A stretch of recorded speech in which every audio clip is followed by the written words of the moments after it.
And John, just staying with you for just one more question before we get to Robbie, but do you, some of what you heard today from the liberal justices on the court, were you surprised by how ridiculous the conversation got at times? You know, there are a lot of hypotheticals that come up in constitutional arguments, and you know, we expected a lot of very vigorous questioning. There were no huge surprises in terms of what came up. It was a long argument. There was room for a lot to come out. Yeah. Robbie, the pro-trans groups have loudly threatened many times that trans kids will commit suicide if they are not allowed to have this alleged care, as they call it.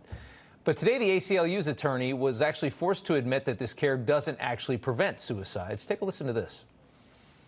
On page 195 of the Cass report, it says, there is no evidence that gender affirmative treatments reduce suicide.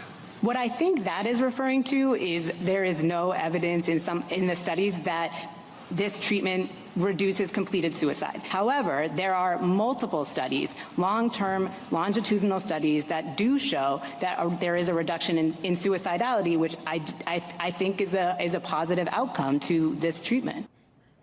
So, Robbie, they kind of hold you, your feet to the fire with that argument, right? If you don't let kids do this, they'll start killing themselves. We have to let kids do this. That collapsed today.